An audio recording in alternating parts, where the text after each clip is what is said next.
Hello and welcome to healthyhouseplants.com, where we teach you all about gardening in the great indoors. If you'd like to support our show, please use our Amazon affiliate link below. Today I am going to tell you all about growing philodendron, heartleaf philodendron actually, because there are several different types of philodendron. So this beauty is comes in various colors. Two of the most common here. This is the a limey one, a lime green color of heartleaf philodendron, and this is George Hare's been in a revival. And if you look at the prior ones, you can see he's growing really well and doing really well now. He was a rescue, so I'm happy to have that. And then we have this other philodendron here, so you can see this one's longer. So they are a trailing plant here. They love to trail, they love to vine, they love to climb up things in their native habitat of South America. In your home, they also can make good climbers, so you can use a trellising system, and you will have to attach them to that, but they will, or wind them through, but they will grow up in that and look really pretty. They also make beautiful hanging basket plants, so that's another option for them. And if you would like, you can also keep them pinched back and make them fuller as well. However, they do drape, so unless you're using a trellis, you're not going to really make them grow up and bushy like this, but you could train them up the trellis. So I generally like to let them just keep growing unless I want to create some more branching, and at that point you can prune them back. So that is something to keep in mind. So I do have a video on pruning, and you would want to, another one I can show a link to, and then here you would want, when I do this, I would want to pinch back right above where the remaining leaf there is attached to the stem. So I wouldn't want to take off the top here, just the leaf, because it doesn't have any growth hormone at the top here, and all that will happen is this will rot and eventually fall off, and then you'll start to get some rooting down here eventually, but it could take months. So do it the right way and keep it bushy that way. So that's something to keep in mind here. Okay, so other ways to keep this beautiful plant growing really nicely in your home.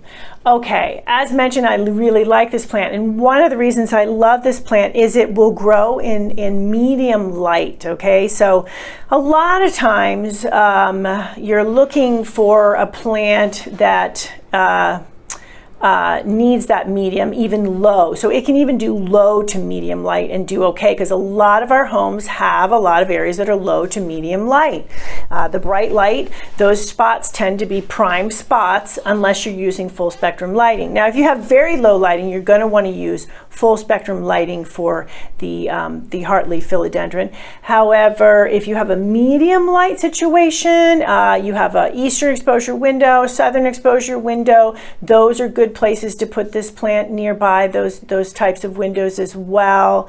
So they will continue to grow nicely for you in those situations and look very good. Both of these are being grown in a low to medium light situation, and they, as you can tell, look very nice. Okay, so providing the ideal light, as long as you do that, they're going to be very happy. Water too. Okay, so the soil on these guys, you don't want it to dry out completely for sure, because they will generally spring back for you, but what will happen is they will lose leaves, and then you've got a situation where you've got long parts on the stem that you've already been growing for a long time, and they will be blank, and at that point you can, if this has happened, you can prune back, like I mentioned, to an existing leaf, to just below an existing leaf, and you will get some more growth there.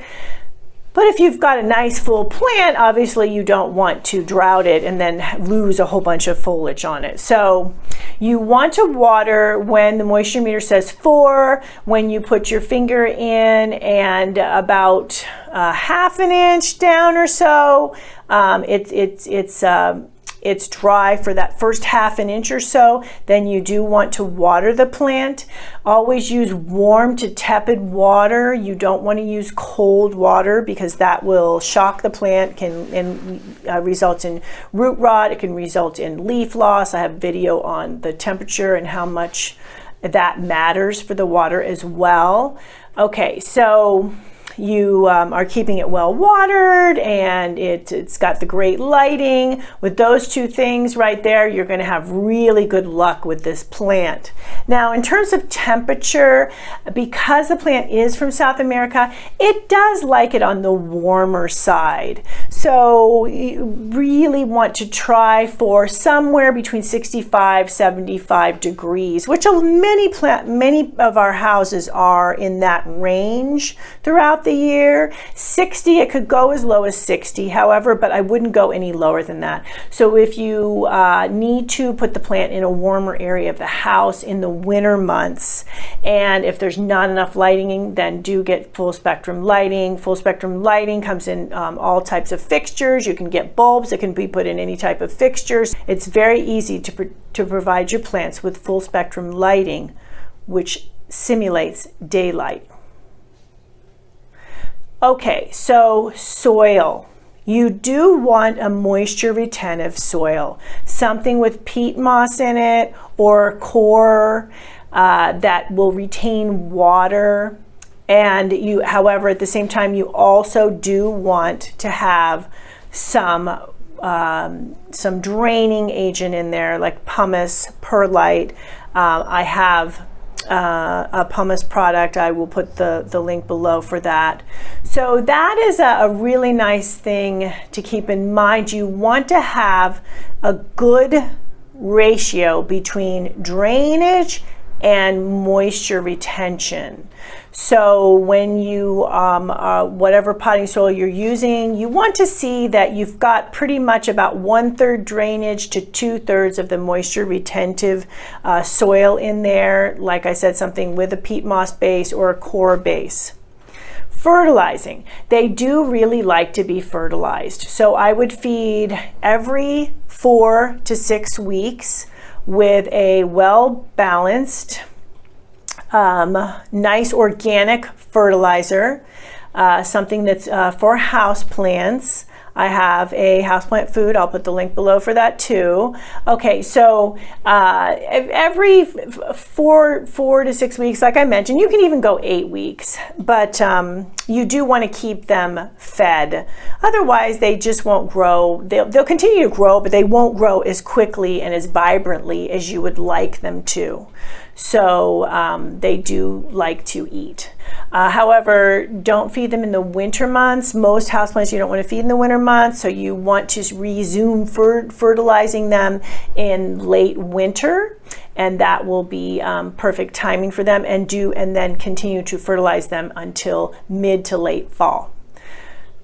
You can propagate these in water, so that is a very easy way to propagate them.